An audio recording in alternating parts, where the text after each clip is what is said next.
Minutes I had to skip before I finally find myself in a position where I can do some damage this game. I spent 3 minutes just looking at corners, being a bit careful, trying to find a place that I can actually shoot some enemies with. This was the very first game I played in the Super Conqueror, and I had played this on the test server, and it seemed really good.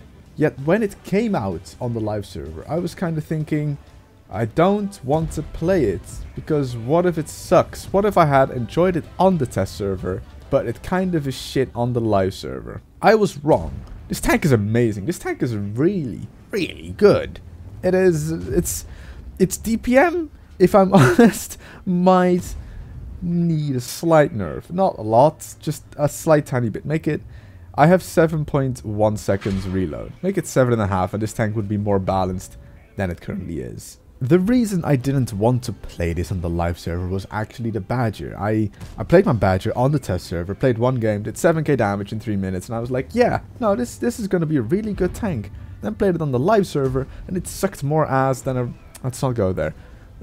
So I was really skeptical about the Super Conqueror, and I'm not gonna lie, playing the Super Conqueror was one of the better decisions I've made in World of Tanks.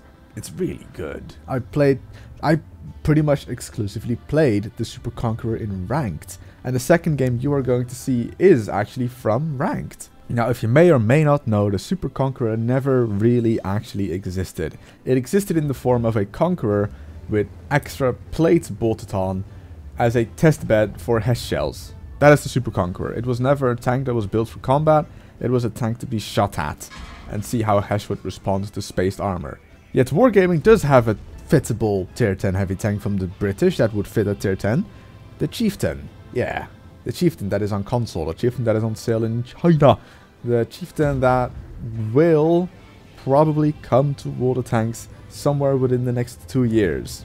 I don't know a lot. If anything, I don't know more than you guys do.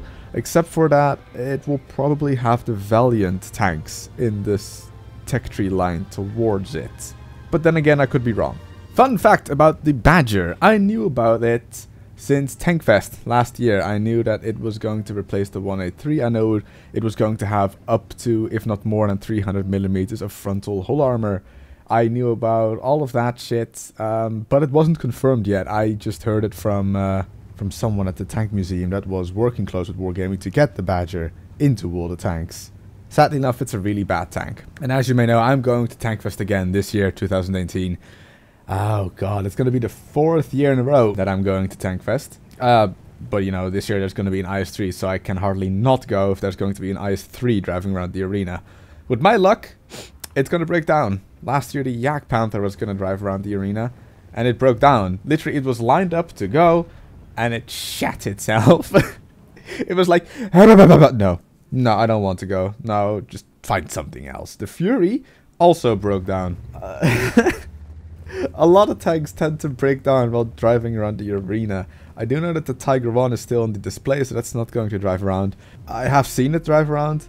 I've seen it drive around 2 years in a row. I don't really miss seeing the Tiger 1 drive around, but it is something special to see at least.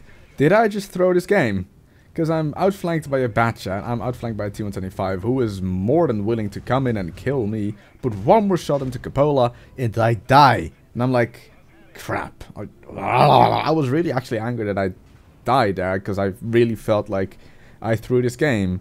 It's 2 versus 4. They have artillery. They have 3 tier 10 tanks versus 2 of our tier 10 tanks. This is kind of what happens when you are in a 1-level battle. It's only tier 10 tanks. Now this i7 broken gun is not going to be super accurate. It does have the butt of the i7 and actually takes his time to aim.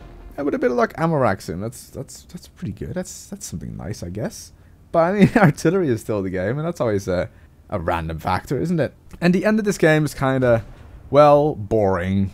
Our 140 finds the enemy T-57 heavy AFK. He kills the RT, the I-7 kills the other T-125. This guy, this T-57 heavy, probably has the best view on the mountains ever that he is not responding to a 140 unloading high explosive into his butthole. That was game number 1, my very first game in the Super Conqueror. I like it.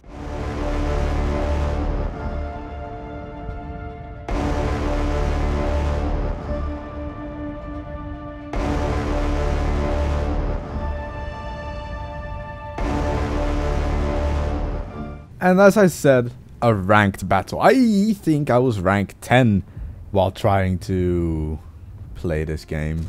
I was trying to get to at least rank 11. And it turns out that rank 11 with 60% chevron efficiency, or whatever the word is, was good enough for silver. However, you needed to have 15 rank points and at least 43 chevron efficiency to get gold. I pretty much scraped I scraped the bottom of Silver League with 11 points and 60% efficiency. And I'm glad I did, because my initial... Listen, I am not the player to really go hard in ranked. If anything, I don't really give much of a flying monkeys about ranked. The only reason I did this ranked mission was for the camo. I'm not kidding. I was literally doing it for the camo, because I like my camos, okay? I'm a big fan of camos. This camo wasn't particularly special, but, I mean, it's a free camo, and it only counts for tier 10, I believe. I have about 7,000 bonds.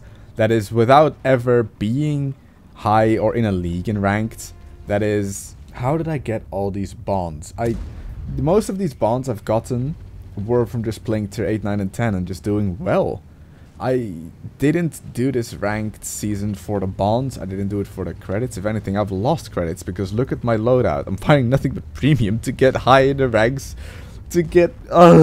shit. Anyway, I did it for the camo. And I've gotten to 11 rank points in only 40 games. I thought that was pretty much the maximum that I'm going to do. If I would have played from the very start, I would have easily gotten rank 15 and enough rank points to be in gold. Like, no joke. This was a very, very easy season to get ranks in. I've seen people that pretty much just threw their tank away over and over and over, and they had like 14 rank points for some reason, but they dropped again to like a rank 9 because they just followed the flow of that day. If they had good teams and they did somewhat decent, they would get a rank point. And if they kept getting those teams and they did somewhat decent, they would keep getting rank points. However, if you are that day in the teams that aren't good, you will drop in the ranks, but you will not lose rank points. The reason I'm actually showing this game is this particular moment. I'm being face-hacked by a mouse. There's an I-7, there was a Batchet, there was a 183, there's a Centurion, there's an E-100 behind me. And I'm going to survive this. Spoiler. Purely because of the DPM of the Super Conqueror and the fact that I'm using the mouse as cover from the 183 and I used the mouse as cover from the IS-7, so they both had no shots on my lower plate or even shots on me in the first place. I'm actually quite happy with how I did this. Pretty much because of the DPM though on the Conqueror. It's so good that I kept on plowing out the damage when the enemy fired. I had 2 shots when the I-7 fired. When the mouse fired, I could fire 2 shots. And only the T-57 Heavy is alive, and it was one of the last games I had to play to actually get to rank 11 for me to stop eventually playing ranked. It was pretty good. I like it. It's good. It's a good tank. Don't cop it.